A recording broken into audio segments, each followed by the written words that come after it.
অনেক, অনেক ধন্যবাদ এই সময় দেওয়ার জন্যে। আমি শুরুতেই প্রশ্নেই চলে যাই। আ ১ম এই যে প্রশ্নটি করতে চাই যে, সারা দেশে এই যে অস্থিরতা, এই যে মনে হচ্ছে সরকার কোনো কিছুর সেভাবে নিয়ন্ত্রণে নাই। তার একটা বড় কারণ কি এই যে আসলে প্রশাসনে, পুলিশ প্রশাসনে একটা অস্থিরতা এবং ৭ মাসে আসলে কোনো স্থিরতা আনা সম্ভব হয়নি। এটা একটা কারণ বলে মনে করেন কিনা? হ্যাঁ, এটা অন্যতম প্রধান কারণ বলতে পারেন। রাষ্ট্র পরিচালনার সক্ষমতা একটা বড় কারণ।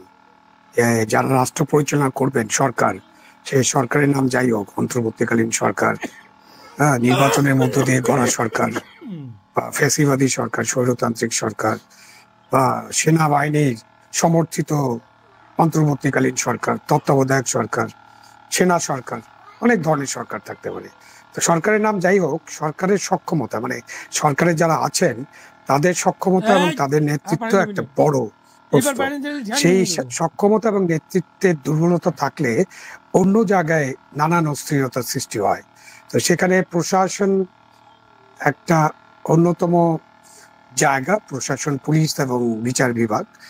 সেটা রাষ্ট্রের এই যে ৩ টা প্রধান জায়গা যেখানে গণকর্মচারীরা কাজ করেন এবং আমাদের সাংবিধানিক প্রতিষ্ঠানগুলো আছে যাদের অনেক কাজ আছে।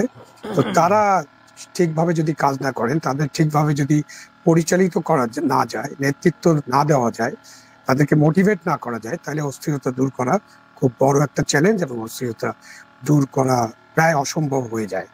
তো ৫ই আগস্টের পরে ২-৩ দিন সরকার ছিল না। তারপরে তো ডক্টর ইউনূসের নেতৃত্বে, নোবেল লরেট, উনার নেতৃত্বে একটা সরকার গঠিত হয় এবং সরকার গঠিত হওয়ার পর থেকে তারা যে কঠোরভাবে পরিস্থিতি মোকাবেলা করার প্রচেষ্টা বা তাদের বার্তা, কঠোর বার্তা দেওয়া, সেরকম বার্তা তারা তখন দিতে পারেননি। মানে ওই যে ১ম রাতেই বিড়াল মারার কাজটা হয়তো তারা করতে পারেননি। এর মধ্যে দেশে একটা অ্যানোমি সিচুয়েশন তৈরি হলো। সমাজবিজ্ঞানী ডুরখাইম এই অ্যানোমি সিচুয়েশন অনেক ব্যাখ্যা দিয়েছেন। তো এরকম একটা বড় গণ অভ্যুত্থানের পরে পৃথিবীর দেশে দেশে আমরা কিছু অরাজকতা, কিছু আইন শৃঙ্খলা বিনষ্ট হওয়া, কিছু মানুষের অতি উৎসাহ, সামাজিক শৃঙ্খলা ভেঙে যাওয়া, এগুলো আমরা দেখি। বাট কতদিন দেখবো, সেটা একটা বড় কোশ্চেন। তো সেই জন্যই আমি বললাম যে যখন তারা সরকার গঠন করলেন, তখন সেই সরকারের পক্ষ থেকে যে ক্লিয়ার মেসেজ দেওয়া যে আপনারা একটা গণ অভ্যুত্থানের মধ্য দিয়ে এই সরকার গঠিত হয়েছে, একটা সফল গণ অভ্যুত্থান হয়েছে, শেখ হাসিনা দেশ থেকে চলে গিয়েছেন, সরকার নাই এবং সেই কারণে একটা অন্তর্বর্তীকালীন সরকার গঠিত হয়েছে এবং এই সরকারের প্রতি আপনাদের আস্থা বিশ্বাস রাখেন। যে সমস্ত সমস্যা আছে, আইন আছে, আমরা সেগুলো প্রয়োগ করব, সমস্যার সমাধানের প্রচেষ্টা করব, ভবিষ্যতে একটা ভালো নির্বাচনের ব্যবস্থা করব, যা যা করণীয় আর কি, সেসব বিষয়ে তাদের ক্লিয়ার ব্যাখ্যা দিয়ে সকলকে থামানোর দরকার ছিল। কিন্তু সেটা প্রথম দিক থেকে তারা থামাতে পারেননি এবং যেখানে সেখানে মব ক্রিয়েট হয়েছে।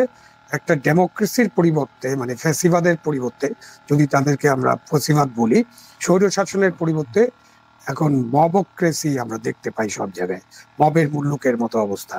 তো সেই অবস্থা থেকে সরকারকে বের হতে হবে এবং বের হওয়ার জন্য তাদের প্রশাসন দরকার, পুলিশ দরকার এবং বিচার বিভাগকে দরকার এবং তাদেরকে নেতৃত্ব দেওয়া দরকার এবং তাদেরকে পরিচালিত করা দরকার ঠিকভাবে। সেখানে